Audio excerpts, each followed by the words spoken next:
Chapitre 1er. Le démiurge. Première partie. Il est un certain nombre de problèmes qui ont constamment préoccupé les hommes, mais il n'en est peut-être pas qui ait semblé généralement plus difficile à résoudre que celui de l'origine du mal, auquel se sont heurtés comme à un obstacle infranchissable la plupart des philosophes et surtout les théologiens. Si Deus est unde malum, si non est unde bonum. Si Dieu est, d'où vient le mal, et s'il n'est pas, d'où vient le bien? Ce dilemme est en effet insoluble pour ceux qui considèrent la création comme l'œuvre directe de Dieu, et qui, par suite, sont obligés de le rendre également responsable du bien et du mal. On dira sans doute que cette responsabilité est atténuée, dans une certaine mesure, par la liberté des créatures, mais si les créatures peuvent choisir entre le bien et le mal, c'est que l'un et l'autre existent déjà, au moins en principe, et si elles sont susceptibles de se décider parfois en faveur du mal au lieu d'être toujours inclinées au bien, c'est qu'elles sont imparfaites. Comment donc Dieu, s'il est parfait, a-t-il pu créer des êtres imparfaits? Il est évident que le parfait, avec un grand P, ne peut pas engendrer l'imparfait, car si cela était possible, le parfait devrait contenir en lui-même l'imparfait à l'état principiel, et alors il ne serait plus le parfait. L'imparfait ne peut donc pas procéder du parfait par voie d'émanation. Il ne pourrait alors que résulter de la création ex nihilo. Mais comment admettre que quelque chose puisse venir de rien, ou, en d'autres termes, qu'il puisse exister quelque chose qui n'est point de principe? D'ailleurs, admettre la création ex nihilo, ce serait admettre par là même l'anéantissement final des êtres créés, car ce qui a eu un commencement doit aussi avoir une fin, et rien n'est plus illogique que de parler d'immortalité dans une telle hypothèse. Mais la création, ainsi entendue, n'est qu'une absurdité puisqu'elle est contraire au principe de causalité, qu'il est impossible à tout homme raisonnable de nier sincèrement, et nous pouvons dire avec Lucrèce « ex nihilo nihil, ad nihilum nil posse reverti ». Rien, ou aucune chose, ne peut venir de rien, ni revenir, retourner à rien. Il ne peut rien y avoir qui n'ait un principe. Mais quel est ce principe? Et n'y a-t-il en réalité qu'un principe unique de toute chose? Si l'on envisage l'universel total, il est bien évident qu'il contient toute chose, car toutes les parties sont contenues dans le tout. D'autre part, le tout, avec un grand T, est nécessairement illimité, car s'il avait une limite, ce qui serait au-delà de cette limite ne serait pas compris dans le tout, et cette supposition est absurde. Ce qui n'a pas de limite peut être appelé l'infini, et comme il contient tout, cet infini est le principe de toute chose. D'ailleurs, l'infini est nécessairement un, car deux infinis qui ne seraient pas identiques s'excluraient l'un l'autre. Il résulte donc de là qu'il n'y a qu'un principe unique de toute chose, et ce principe est le parfait, car l'infini ne peut être tel que s'il est le parfait. Ainsi, le parfait est le principe suprême, la cause première, il contient toute chose en puissance, et il a produit toute chose. Mais alors, puisqu'il n'y a qu'un principe unique, que deviennent toutes les oppositions que l'on envisage habituellement dans l'univers? L'être et le non-être, l'esprit et la matière, le bien et le mal? Nous nous retrouvons donc ici en présence de la question posée dès le début, et nous pouvons maintenant la formuler ainsi d'une façon plus générale. Comment l'unité a-t-elle pu produire la dualité? Certains ont cru devoir admettre deux principes distincts, opposés l'un à l'autre, mais cette hypothèse est écartée par ce que nous avons dit précédemment. En effet, ces deux principes ne peuvent pas être infinis tous deux, car alors ils s'excluraient ou se confondraient. Si un seul était infini, il serait le principe de l'autre. Enfin, si tous deux étaient finis, il ne serait pas de véritable principe, car dire que ce qui est fini peut exister par soi-même, c'est dire que quelque chose peut venir de rien, puisque tout ce qui est fini a un commencement, logiquement, sinon chronologiquement. Dans ce dernier cas, par conséquent, l'un et l'autre étant finis, doivent procéder d'un principe commun, qui est infini, et nous sommes ainsi ramenés à la considération d'un principe unique. D'ailleurs, beaucoup de doctrines que l'on regarde habituellement comme dualistes ne sont telles qu'en apparence. Dans le manichéisme, comme dans la religion zoroastre, le dualisme n'était qu'une doctrine purement exotérique, recouvrant la véritable doctrine ésotérique de l'unité. Ormuzd et Ahriman sont engendrés tous deux par Zervané Akéréné, et ils doivent se confondre en lui à la fin des temps. La dualité est donc nécessairement produite par l'unité, puisqu'elle ne peut pas exister par elle-même. Mais comment peut-elle être produite? Pour le comprendre, nous devons en premier lieu envisager la dualité sous son aspect le moins particularisé, qui est l'opposition de l'être et du non-être. D'ailleurs, puisque l'un et l'autre sont forcément contenus dans la perfection totale, il est évident tout d'abord que cette opposition ne peut être qu'apparente. Il vaudrait donc mieux parler seulement de distinction, mais en quoi consiste cette distinction? Existe-t-elle en réalité, indépendamment de nous, ou n'est-elle simplement que le résultat de notre façon de considérer les choses? Si par non-être on entend que le pur néant, il est inutile d'en parler, car que peut-on dire de ce qui n'est rien? Mais il en est tout autrement si l'on envisage le non-être comme possibilité d'être. L'être est la manifestation du non-être, ainsi entendu, et il est contenu à l'état potentiel dans ce non-être.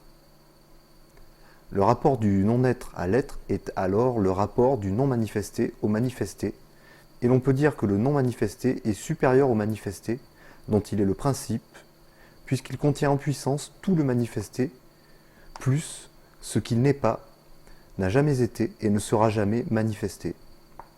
En même temps, on voit qu'il est impossible de parler ici d'une distinction réelle, puisque le manifesté est contenu en principe dans le non-manifesté. Cependant, nous ne pouvons pas concevoir le non-manifesté directement, mais seulement à travers le manifesté. Cette distinction existe donc pour nous, mais elle n'existe que pour nous.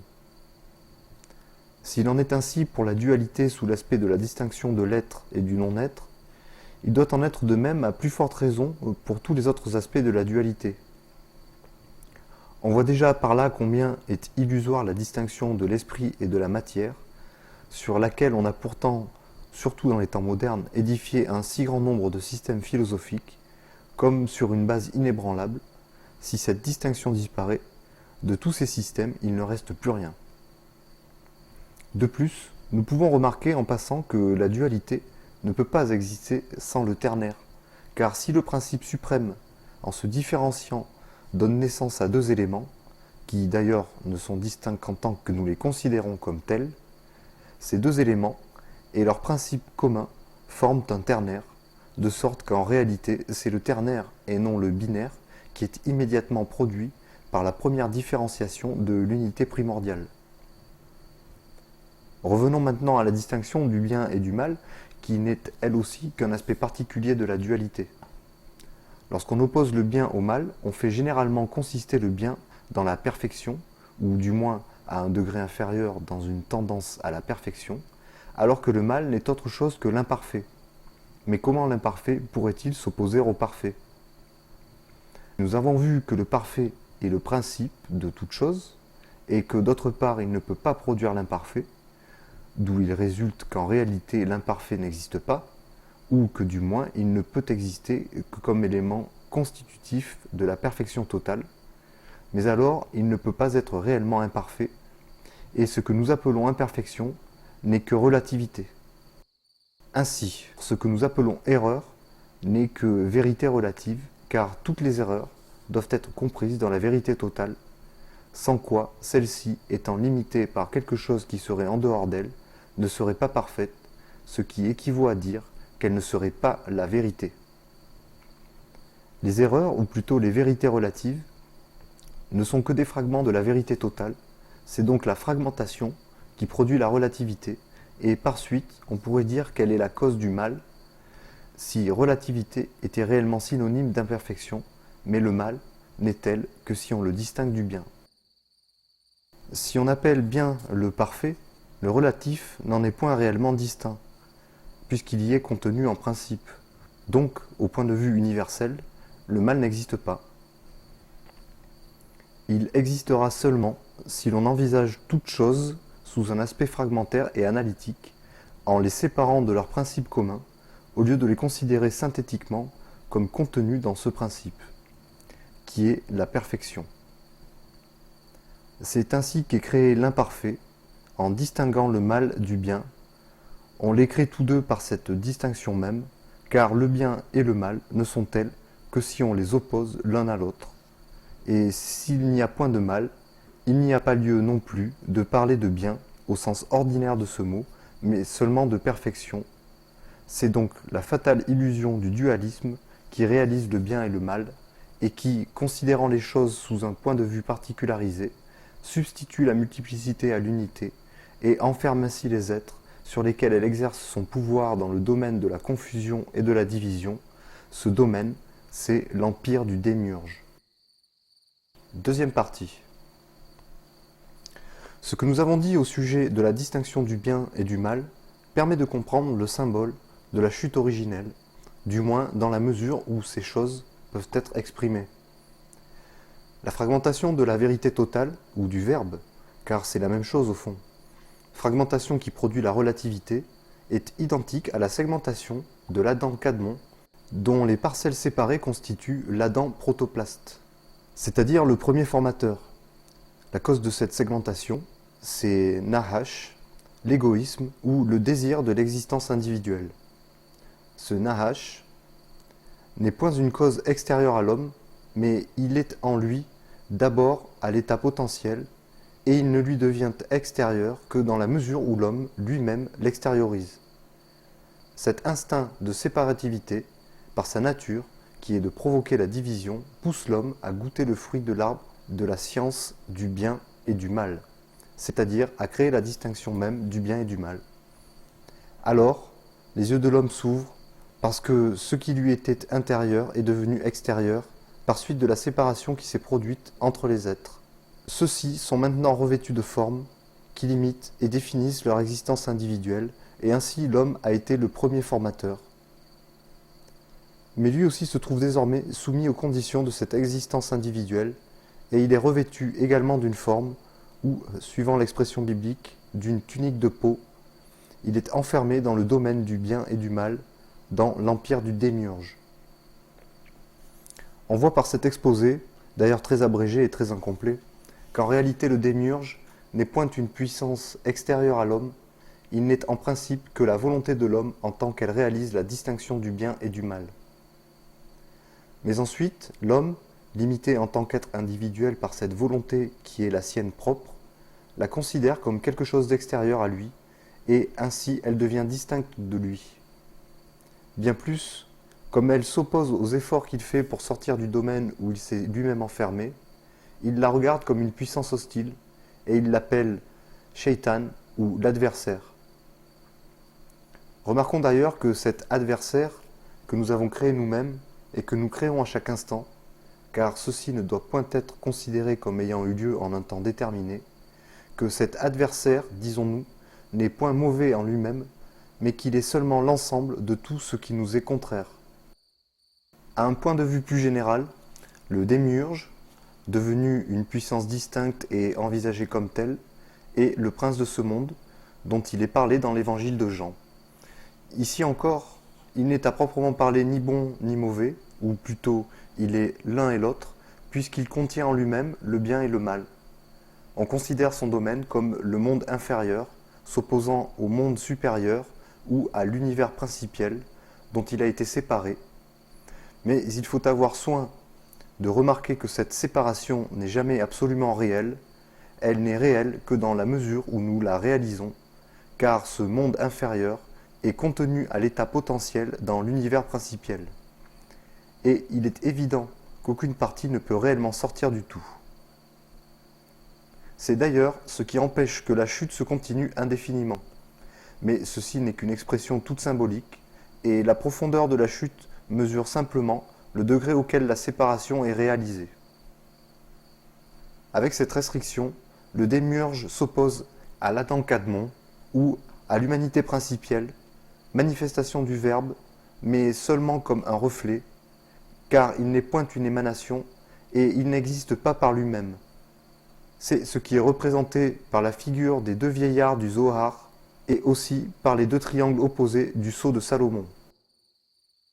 Nous sommes donc amenés à considérer le démiurge comme un reflet ténébreux et inversé de l'être, car il ne peut pas être autre chose en réalité.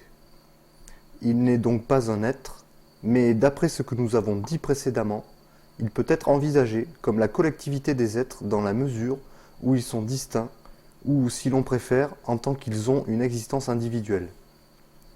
Nous sommes des êtres distincts en tant que nous créons nous-mêmes la distinction, qui n'existe que dans la mesure où nous la créons.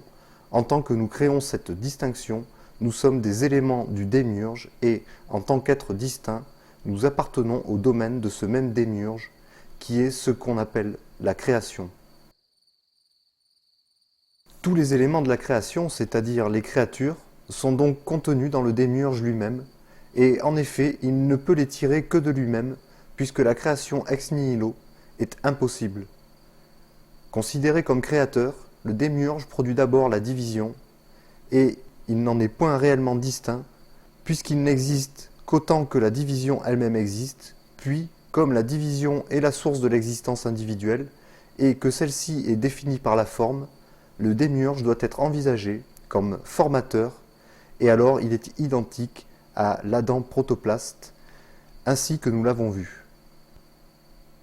On peut encore dire que le démiurge crée la matière, en entendant par ce mot le chaos primordial qui est le réservoir commun de toutes les formes. Puis il organise cette matière chaotique et ténébreuse où règne la confusion, en faisant sortir les formes multiples dont l'ensemble constitue la création. Doit-on dire maintenant que cette création soit imparfaite ? On ne peut assurément pas la considérer comme parfaite, mais si l'on se place au point de vue universel, elle n'est qu'un des éléments constitutifs de la perfection totale. Elle n'est imparfaite que si on la considère analytiquement comme séparée de son principe. Et c'est d'ailleurs dans la même mesure qu'elle est le domaine du démiurge. Mais si l'imparfait n'est qu'un élément du parfait, il n'est pas vraiment imparfait. Et il résulte de là qu'en réalité, le démiurge et son domaine n'existent pas au point de vue universel, pas plus que la distinction du bien et du mal. Il en résulte également que, au même point de vue, la matière n'existe pas, l'apparence matérielle n'est qu'illusion, d'où il ne faudrait d'ailleurs pas conclure que les êtres qui ont cette apparence n'existent pas, car ce serait tomber dans une autre illusion, qui est celle d'un idéalisme exagéré et mal compris. Si la matière n'existe pas, la distinction de l'esprit et de la matière disparaît par là même. Tout doit être esprit en réalité, mais en entendant ce mot dans un sens tout différent de celui que lui ont attribué la plupart des philosophes modernes. Ceux-ci, en effet, tout en opposant l'esprit à la matière, ne le considèrent point comme indépendant de toute forme, et l'on peut alors se demander en quoi il se différencie de la matière, si l'on dit qu'il est inétendu, tandis que la matière est étendue. Comment ce qui est inétendu peut-il être revêtu d'une forme ? D'ailleurs, pourquoi vouloir définir l'esprit ? Que ce soit par la pensée ou autrement, c'est toujours par une forme qu'on cherche à le définir, et alors il n'est plus l'esprit. En réalité, l'esprit universel est l'être, et non tel ou tel être particulier, mais il est le principe de tous les êtres, et ainsi il les contient tous. C'est pourquoi tout est esprit.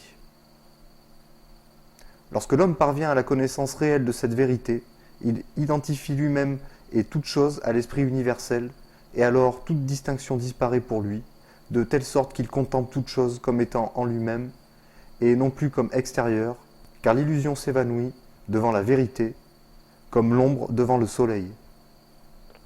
Ainsi, par cette connaissance même, l'homme est affranchi des liens de la matière et de l'existence individuelle. Il n'est plus soumis à la domination du prince de ce monde, il n'appartient plus à l'empire du démiurge. Troisième partie. Il résulte de ce qui précède que l'homme peut, dès son existence terrestre, s'affranchir du domaine du démiurge ou du monde hylique, et que cet affranchissement s'opère par la gnose, c'est-à-dire par la connaissance intégrale.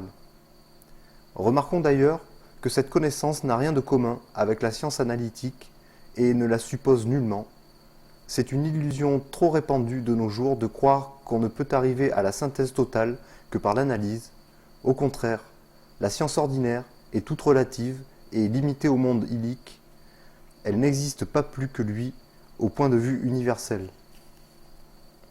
D'autre part, nous devons aussi remarquer que les différents mondes, ou, suivant l'expression généralement admise, les divers plans de l'univers, ne sont point des lieux ou des régions, mais des modalités de l'existence ou des états d'être.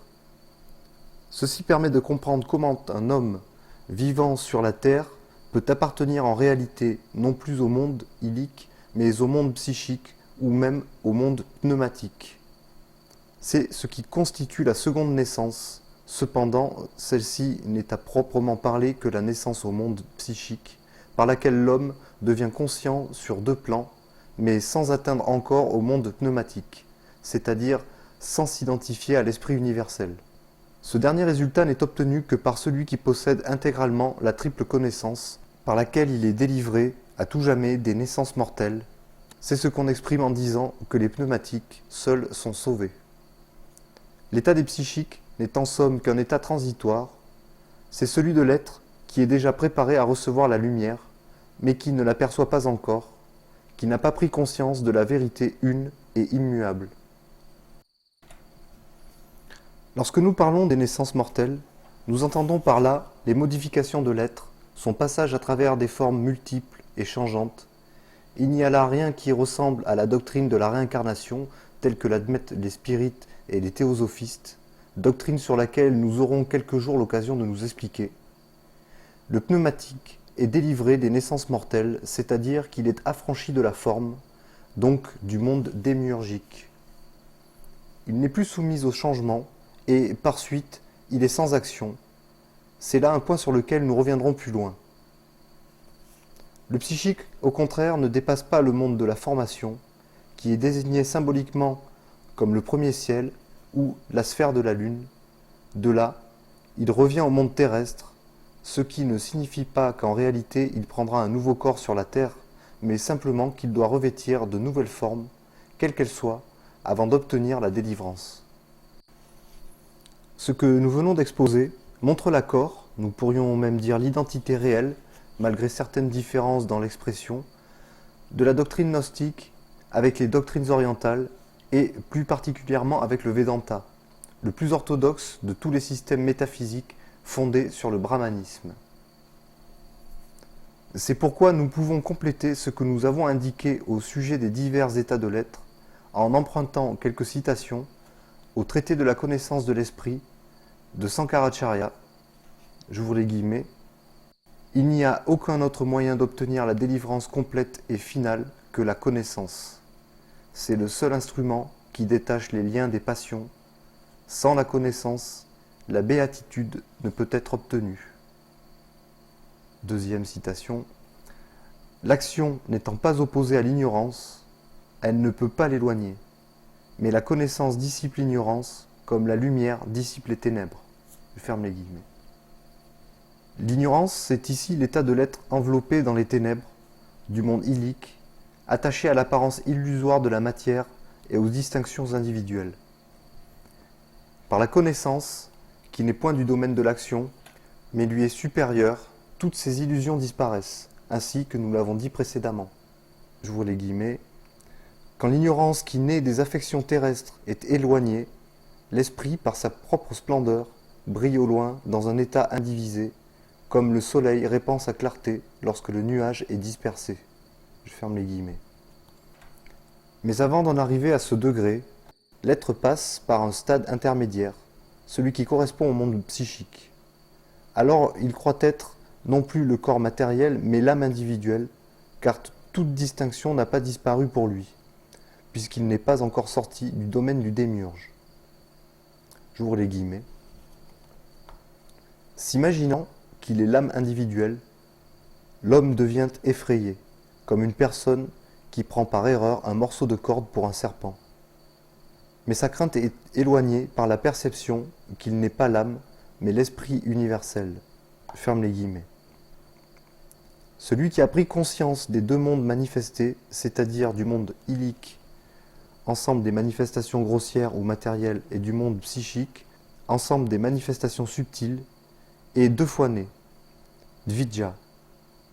Mais celui qui est conscient de l'univers non manifesté, ou du monde sans forme, c'est-à-dire du monde pneumatique, et qui est arrivé à l'identification de soi-même avec l'esprit universel, Atma, celui-là seul peut être dit yogi, c'est-à-dire uni à l'esprit universel. J'ouvre les guillemets. Le yogi dont l'intellect est parfait contemple toute chose comme demeurant en lui-même, et ainsi, par l'œil de la connaissance, il perçoit que toute chose est esprit. Ferme les guillemets. Notons en passant que le monde illique est comparé à l'état de veille, le monde psychique à l'état de rêve, et le monde pneumatique au sommeil profond.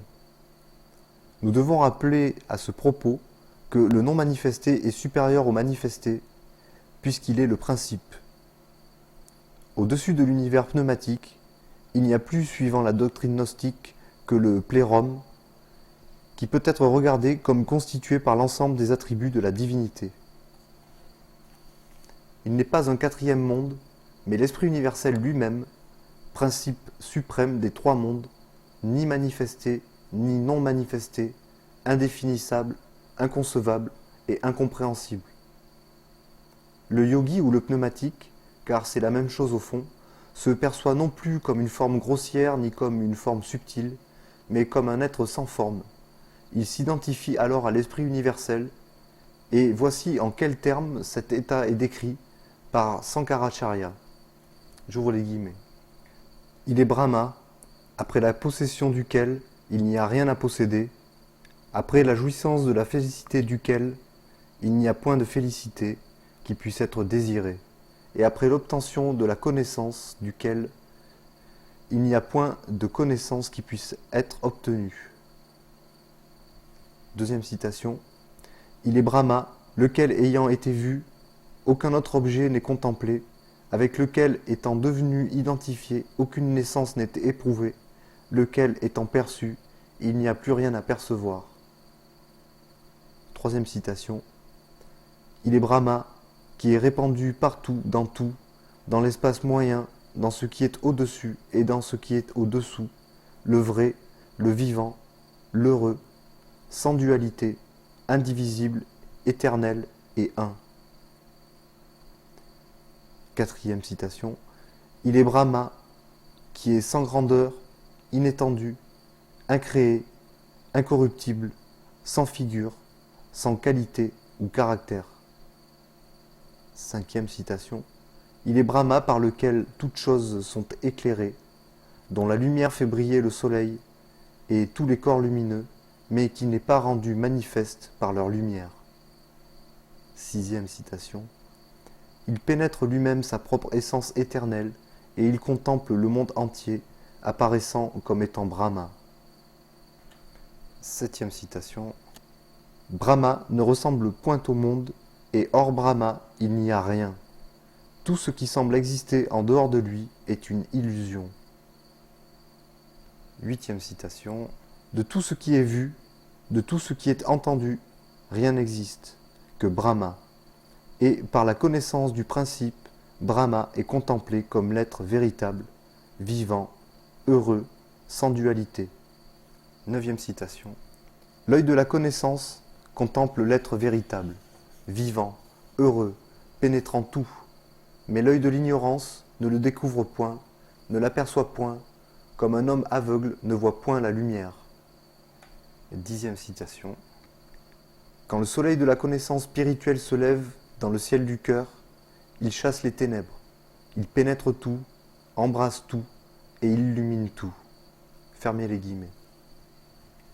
Remarquons que Brahma, dont il est question ici, est le Brahma supérieur. Il faut avoir bien soin de le distinguer du Brahma inférieur, car celui-ci n'est pas autre chose que le démiurge, envisagé comme le reflet de l'être. Pour le yogi, il n'y a que le Brahma supérieur, qui contient toute chose et hors duquel il n'y a rien. Le démiurge et son œuvre de division n'existent plus. J'ouvre les guillemets. Celui qui a fait le pèlerinage de son propre esprit, un pèlerinage dans lequel il n'y a rien concernant la situation, la place ou le temps, qui est partout, dans lequel ni le chaud ni le froid ne sont éprouvés, qui accorde une félicité perpétuelle et une délivrance de toute peine, celui-là est sans action, il connaît toute chose et il obtient l'éternelle béatitude. Fermez les guillemets. Quatrième partie. Après avoir caractérisé les trois mondes et les états de l'être qui y correspondent, et avoir indiqué autant que cela est possible ce qu'est l'être affranchi de la domination démiurgique, nous devons revenir encore à la question de la distinction du bien et du mal, afin de tirer quelques conséquences de l'exposé précédent. Tout d'abord, on pourrait être tenté de dire ceci: si la distinction du bien et du mal est tout illusoire, si elle n'existe pas en réalité, il doit en être de même de la morale, car il est bien évident que la morale est fondée sur cette distinction, qu'elle la suppose essentiellement. Ce serait aller trop loin, la morale existe, mais dans la même mesure que la distinction du bien et du mal, c'est-à-dire pour tout ce qui appartient au domaine du démiurge. Au point de vue universel, elle n'aurait plus aucune raison d'être. En effet, la morale ne peut s'appliquer qu'à l'action. Or, l'action suppose le changement, qui n'est possible que dans le formel ou le manifesté. Le monde sans forme est immuable, supérieur au changement, donc aussi à l'action, et c'est pourquoi l'être qui n'appartient plus à l'empire du démiurge est sans action. Ceci montre qu'il faut avoir bien soin de ne jamais confondre les divers plans de l'univers, car ce qu'on dit de l'un pourrait n'être pas vrai pour l'autre.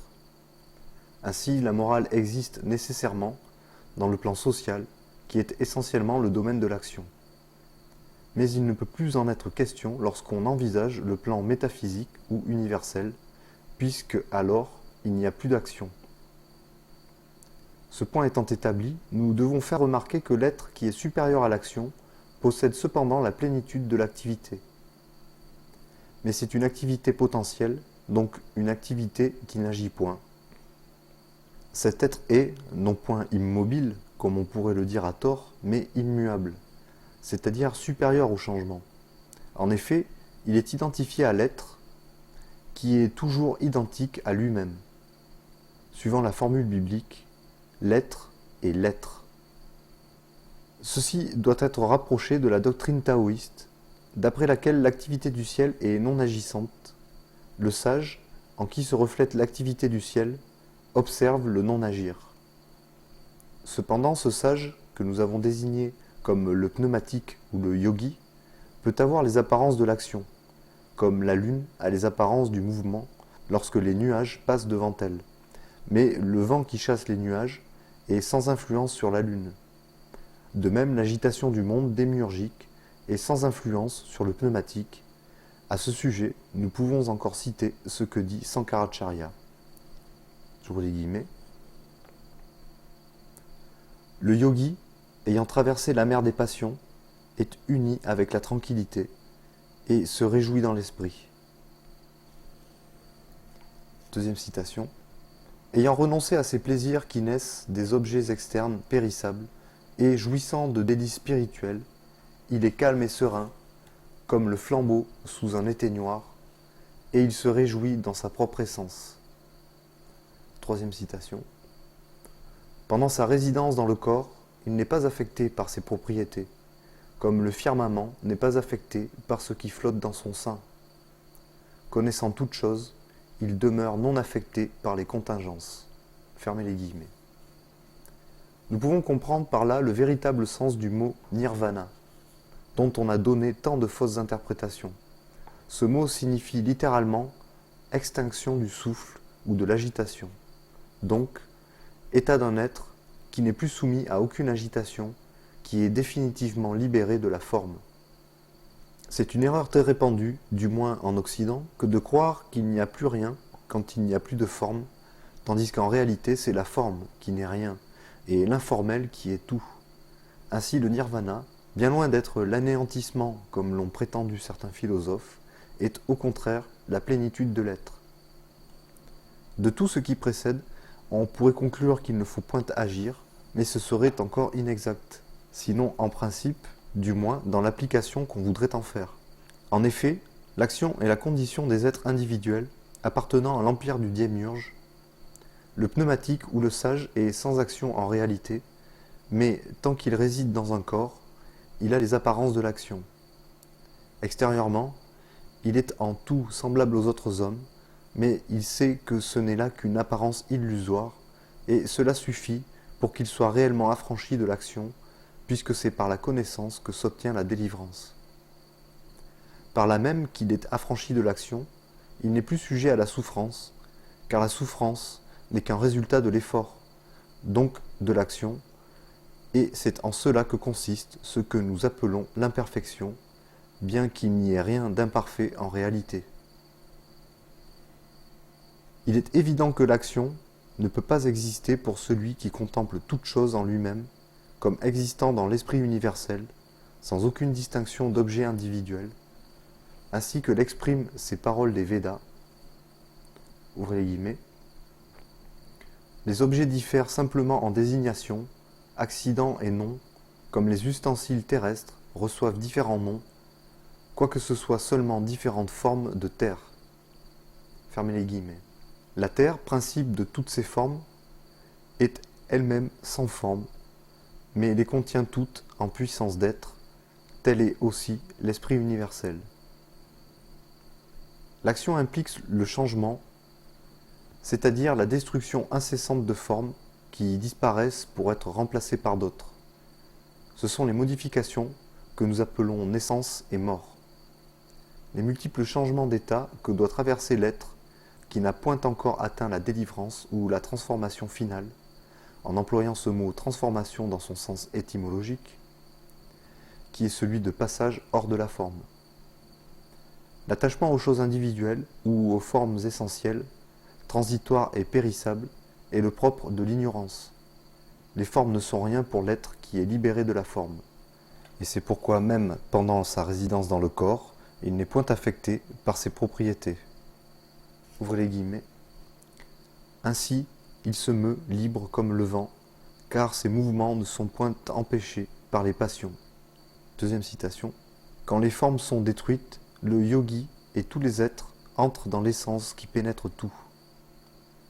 Troisième citation. Il est sans qualité et sans action, impérissable, sans volition, heureux, immuable, sans figure, éternellement libre et pur. Quatrième citation.